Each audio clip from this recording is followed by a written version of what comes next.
A paz do Senhor, meus irmãos, seja muito bem-vindo ao Papo com Deus. Eu sou o Max e hoje eu quero dividir esse estudo com você de Ezequiel 37, as torrentes de água purificadora. Eu quero mostrar para você camadas de revelação que o Senhor nos deu ao longo de séculos e quero mostrar para você por que essas torrentes de água viva têm tudo a ver com você. Amém? Fica com a gente que eu sei que esse estudo vai abençoar a sua vida. Se você chegou até aqui, vem aqui no nosso vídeo, já vai curtindo, dá um like no nosso vídeo. Se você é novo aqui também no canal, vou pedir para você, por favor, clica aqui em inscrever-se e assina o sininho para receber as notificações. Também vou deixar na descrição desse vídeo o projeto gráfico desse e-book que está muito bonito, tá bom? Vamos lá para o estudo? Vamos lá, vamos fazer esse estudo aqui que ele está lindo também e eu quero dividir com vocês essa camada de revelação.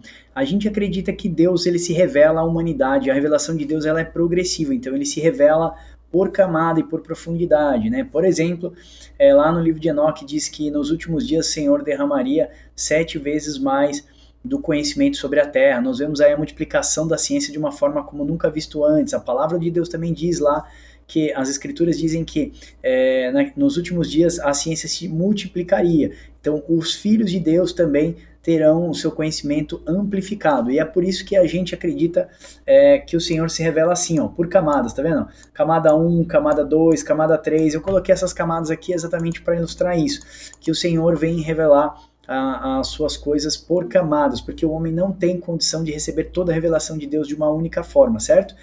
Aquelas pessoas no passado que eles viviam na perspectiva da fé, né? Eles viviam a projeção, a sua fé era numa projeção de que o Messias viria, então ele vivia na perspectiva da cruz.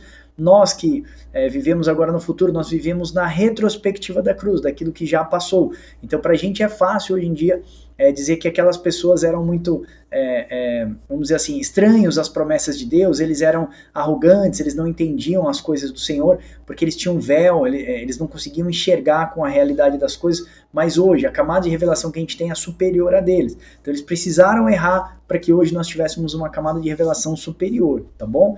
Então assim, vamos honrar a unção daqueles que nos trouxeram até aqui, já falei isso em outros vídeos. Max, o que isso significa? Significa, se o seu pastor é pré-tribulacionista, se o seu pastor tem uma visão diferente da sua, se o seu pastor tem uma revelação mais superficial àquilo que Deus tem te mostrado, não é que você seja uma pessoa superior a ela, no sentido de inteligência, etc. É porque a nossa geração foi dado conhecer os mistérios do Senhor. A nossa geração foi dado conhecer mais profundo, ou seja, essa revelação, tá vendo aqui, ó, essa camada mais embaixo, tá bom? Então vamos honrar a unção daqueles que nos trouxeram até aqui. Estamos aqui até hoje porque fomos sustentados nas costas daqueles que pagaram o preço e até aqui nos trouxeram, tá bom? Então falei aqui das camadas de revelação, como Deus vai se revelando pela eternidade, e aqui eu quero falar para você dessa passagem de Ezequiel, que é muito bonita, muito bonita. Você tem que ler o livro de Ezequiel inteiro, mas eu vou falar só do capítulo 47, porque é muita revelação, tá bom, irmãos? Ó, a torrente de águas purificadoras. O Senhor nos leva mais profundo em suas revelações. E aí eu quero dar uma pausa aqui para a gente ler essa perícope de Ezequiel 47. Deixa eu puxar para cá. E vamos ler isso aqui junto, porque é importante, senão a gente não consegue entender, eu não consigo contextualizar o que eu quero passar para vocês. Ó. Depois disso, o homem me fez voltar à entrada do templo, Ezequiel 47. E eis que saíam águas debaixo do limiar do templo para o oriente, porque a face da casa dava para o oriente, e as águas vinham debaixo do lado direito da casa, do lado sul do altar. Ele me levou para a porta do norte e me fez dar uma volta por fora até a porta exterior, que olha para o oriente, e eis que corriam águas do lado direito. Saiu aquele homem para o oriente, tendo na mão um cordel de medir, vai guardando essas coisas, tá? Um cordel de medir, e mediu 1000 covas, e me fez passar pelas águas, que me davam pelos tornozelos. Mediu mais 1000, e me fez passar pelas águas, e águas que me davam pelos joelhos. Depois mediu mais 1000, me fez passar pelas águas, e essas águas me davam até os lombos aqui, né? E mediu ainda mais 1000, que já era um rio que eu não podia atravessar, porque as águas tinham crescido. Águas que se deveriam passar a nado, pelo qual não se podia passar. Então, e me disse: viste isso, filho do homem? Então me levou e me tornou a trazer até a margem do rio. Tendo voltado, eis que à margem do rio havia grande abundância de árvores. Ou seja, ele não comentou que na margem tinha árvores quando ele saiu. Né? Os rios foram crescendo, ele foi andando e foi medindo 1000 anos. E quando ele volta para a margem do rio, agora já tem árvores lá. Presta atenção, de um e de outro lado. Então ele me disse, estas águas saem para a região oriental e descem a campina e entram no Mar Morto, cujas águas ficarão saudáveis. Eu estive no Mar Morto, ela tem muita concentração de sal, se eu não me engano 50% ou 60% de sal.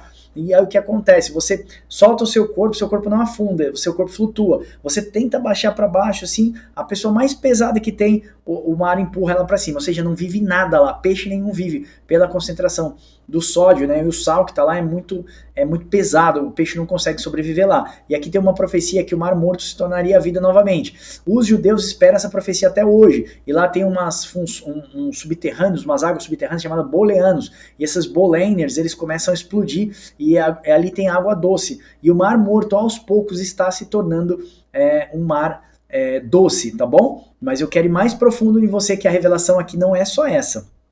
Então vamos lá. Então ele está falando aqui, ó, que essas águas ela entra pelo Mar Morto, cujas águas ficarão saudáveis, uma profecia para o futuro.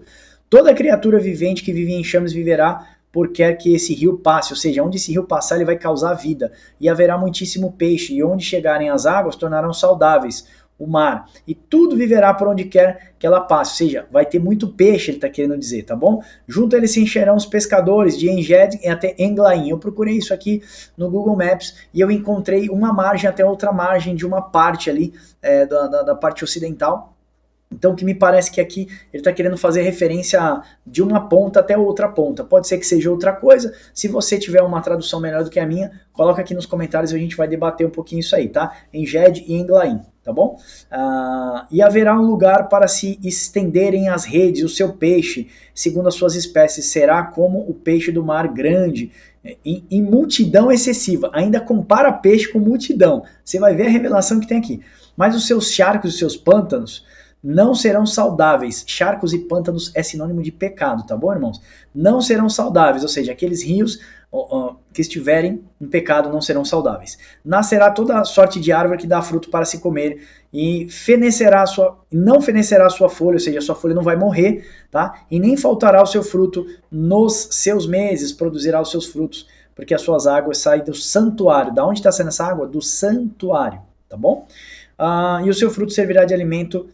O seu fruto servirá de alimento e a sua folha de remédio. Isso aqui, de cara, já nos remete aqui para Apocalipse 22. Mas eu não posso ir longe. Eu preciso fazer a primeira camada de revelação com vocês, que é essa daqui. Então eu já ouvi muitos pregadores falando dessa passagem e aqui eu vou te dar 3 interpretações, tá?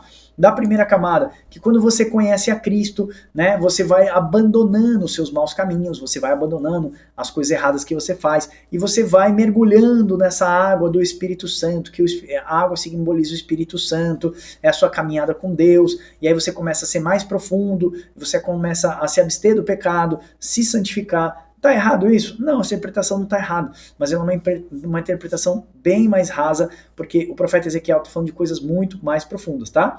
Outra interpretação que eu quero fazer com vocês aqui, que é muito legal, tá aqui, ó, Jesus revelado nos 4.000 anos de história. Eu botei uma linha do tempo, tá vendo aqui, ó, ela tá aqui dos dois lados, tá vendo? E ela fecha aqui em cima, exatamente mostrando o quê? Os 4.000 côvados. Tá? Para você entender côvado, eu até puxei aqui em cima, explicando côvado e suas medidas. Supõe-se que o mais antigo padrão de medida linear tenha surgido no Egito por volta de 3.000 anos antes de Cristo. Era o côvado, baseado no comprimento do antebraço. Esse antebraço aqui, ó, irmãos, ó, do cotovelo, tá? Até a ponta do dedo médio. Então isso aqui seria um côvado, tá? Nas escrituras, na Arca de Noé, com 3 andares, tinha o comprimento de 300 côvados de altura, ou seja, 300 antebraços desse aqui, e a largura de 50 côvados e a altura de 30 côvados. Então, a unidade de medida mais antiga que tem é o côvado, tá bom? E aí, o que o anjo está mostrando lá para ele? Está mostrando que mediu 1.000 côvados e as águas davam no seu calcanhar. Mediu mais 1000 côvados e a água dava no seu joelho. Mediu mais 1000 côvados e a água já batia no seu lombo. E depois 1000 côvados era uma água que ele já não podia mais tocar o chão, já era impossível passar a nado. E aí o anjo tem que trazer ele de volta para a margem. Eu quero mostrar nessa camada de revelação aqui Jesus Cristo nos 4000 anos de história.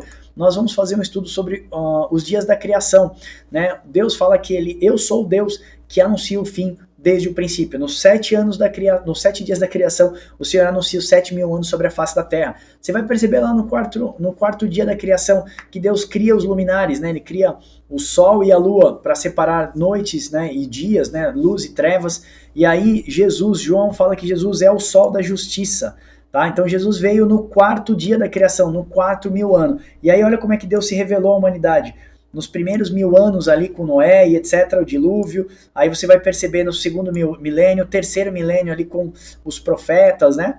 E o 4º e último milênio é através de Jesus Cristo. É por isso que eu escrevo aqui, ó, 4.000 anos de revelações, ó. Havendo Deus outrora falado muitas vezes e de muitas maneiras aos pais, pelos profetas, nestes últimos dias nos falou pelo seu Filho, a quem constitui herdeiro de todas as coisas, pelo qual também fez o universo. Jesus também fez o universo. Ele é o verbo de Deus. Ele é a palavra do Senhor ativa. Quando Deus falou, haja luz, quem estava na boca de Deus? Jesus. Lá no livro de João fala que ele é o verbo de Deus. Então, ó, Jesus se revelou nesses 4.000 anos de história. Então, assim, nos últimos dias, Deus falou não através mais de profetas, mas pelo seu Filho. Então essa aqui, ó, é a segunda camada de revelação que nós estamos tratando aqui agora. Pá!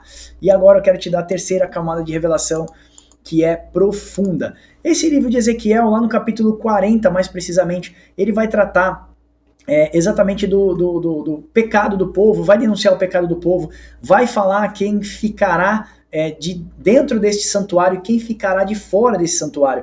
Tanto que o anjo fala para Ezequiel, e o anjo está com um cordel de medir na sua mão, aqui ele está fazendo a medição com vara, tá bom? Então ele tem um cordel e uma vara, e ele faz as medições, e ele fala, ó, Ezequiel, atenta aí, as pessoas que vão ficar de dentro e as pessoas que vão ficar de fora desse templo, desse santuário. E assim, o anjo está mostrando para ele, através disso, exatamente o livro de Apocalipse, porque aqui aponta para o livro de Apocalipse. Você vai ver que essas águas saíam debaixo do altar, elas estavam saindo do altar do Senhor, tá bom? E lá em Apocalipse nós temos um cruzamento exatamente com isso. Então eu quero mostrar para você, primeiramente, que aqui em Ezequiel, aqui ó, Ezequiel 47...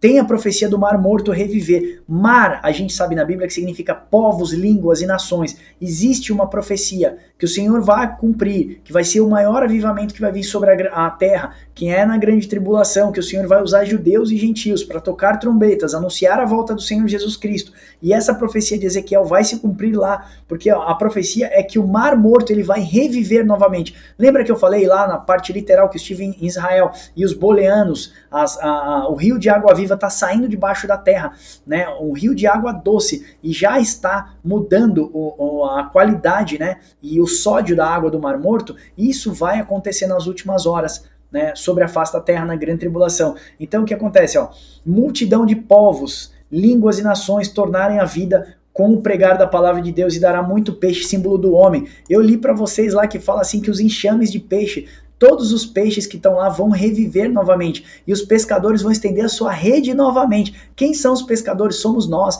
Cristo falou, vem aqui Pedro, vem aqui vocês, seus pescadores, eu vou fazer vocês pescadores de homens. Então a gente começa a conectar os versículos e entender que aqui está falando desde a parte, tá bom? Tem pessoas que vão interpretar isso aqui já como depois do milênio, e eu estou interpretando isso daqui como a profecia do Mar Morto reviver, de tornar uma multidão de povos, línguas e nações novamente a servir o Senhor, a seguir o Senhor novamente. E a multidão de peixes, então os pescadores que somos nós, as duas casas de Israel, judeus e gentios, tocando trombeta na última hora, vamos estender as nossas redes e nós vamos pegar muitos peixes, desde Engede até Englaim, ou seja, desde uma ponta até outra ponta.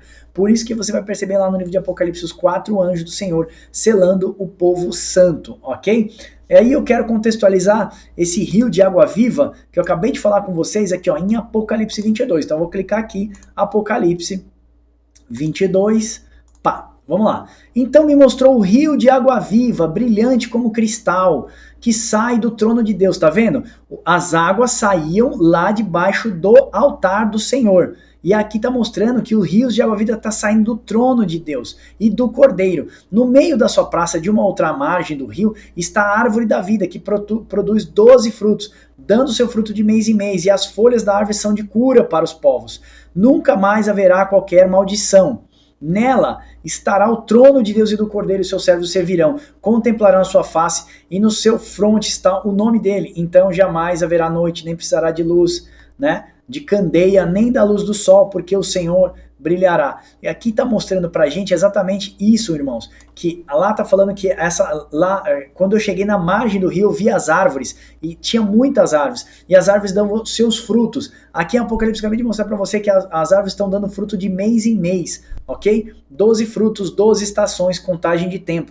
Agora eu quero puxar aqui para vocês, ó, em Zacarias está falando também das águas vivas para a igreja, símbolo da glorificação e da destruição do inimigo. Então a gente sabe que Apocalipse ele é um espelho, né? Para a gente entender Apocalipse a gente tem que ir para os profetas. Então eu vou para Zacarias 14, 8.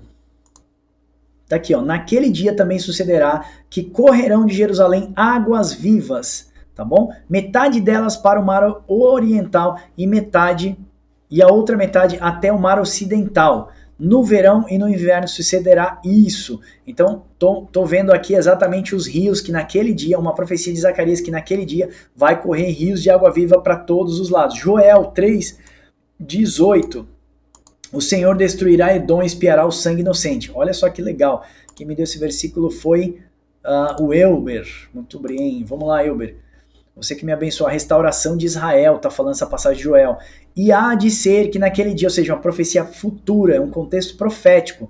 E há de ser que naquele dia os montes destilarão mosto, ou seja, o vinho, né? E os outeiros manarão leite, tá? Símbolo aqui de fartura. E todos os rios de Judá, olha aí, né? Estarão cheios de água. Sairá uma fonte da casa do Senhor. Vai sair da onde essa água? Da casa do Senhor. E regará o vale de Sitim. O Egito se tornará uma desolação. E Edom, ó, o Egito vai estar em desolação. Aqui está apontando para os gafanhotos do Apocalipse, tá? De Gog e Magog, aqueles que vão marchar contra o Senhor, tá bom? E está apontando aqui, ó. E Edom, que é o vermelho, que simboliza vermelho, né? Que a gente já sabe de onde vem Edom, se fará um deserto abandonado por causa da violência que fizeram com os filhos de Judá. Eles vão marchar contra Israel. O Apocalipse fala que a cidade vai ser sitiada, vai ser tomada, as mulheres forçadas, vai destruir, eles vão gritar, verdadeiramente aquele a quem nós crucificamos é o Messias, Cristo, o Filho de Deus. Então aqui está mostrando que as águas vão correr também lá em Joel. Apocalipse 22 nós falamos aqui. E aí eu quero dizer uma coisa aqui para você. Lá em Apocalipse 22 diz o seguinte, que as folhas, a árvore da vida estará lá e as suas folhas serão de cura para as nações. Nós sabemos que a igreja vai reinar na terra durante 1000 anos. O Senhor vai estabelecer o reino de Deus e vai entregar o reino ao Pai, ok? Então assim, as folhas, eu sempre falei no meu estudo que as folhas da árvore da vida somos nós, é a igreja do Senhor, porque folhas como alimento para as nações que restarem. Vamos ler isso aqui, ó. Erva, em Mateus 13, 24. E aí vamos ler essa parábola de Jesus, ó. Mateus 13, 24. Tá aqui.